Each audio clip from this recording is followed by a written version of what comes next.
পবিত্র ঈদুল আজহা উপলক্ষে কোরবানির হাটে বিক্রির জন্য পুরোপুরি প্রস্তুত ২২ মনের বিশাল দানব আকৃতির ফ্রিজিয়ান জাতের ষাঁড় ভালোবেসে নাম রেখেছেন বীর বাহাদুর। কুমারখালী উপজেলার বাগুলাট ইউনিয়নের দুধকুমড়া গ্রামের আব্দুল মজিদ ৩ বছর ধরে পরম যত্নে লালন পালন করে আসছেন বীর বাহাদুরকে। ছোট থাকা অবস্থায় ৭ থেকে ৮ কেজি দুধ খেত এই বীর বাহাদুর। বিশাল আকৃতির এই গরুর প্রতিদিনের খাবার তালিকায় রয়েছে ছোলা, গম, কাঁচা ঘাস ও খড়।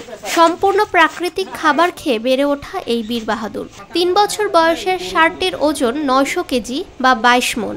এর দৈর্ঘ্য ১০ ফুট ও উচ্চতা ৫ ফুট ৪ ইঞ্চি। আমি এই গরুটা গত ৩ বছর ছোটোবেলাতে পুষতেছি, বাড়ির বাছুর। এর মার ৭-৮ কেজি দুধ হইতো, প্রায় দুধই ইনারই খাওয়াতাম।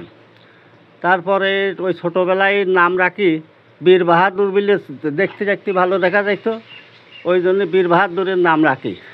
এখন বর্তমান খাওয়াই কাঁচা ঘাস, এই বিচেলের সাথে কাটি কুটি ভাজা খাওয়ায়, যেমন বুট নিয়ে আসে, বুট, ফেসারি, ছোলা, গম একসাথে ভাঙিয়ে খাওয়ায়। আমার আনন্দই লাগতেছে, এটা কোরবানিতে ভালো একটা গরু বিক্রি হচ্ছে, অনেক লোকজন দেখতে দেখতেছে, আমার মনের কাছে খুব আনন্দ পাচ্ছি।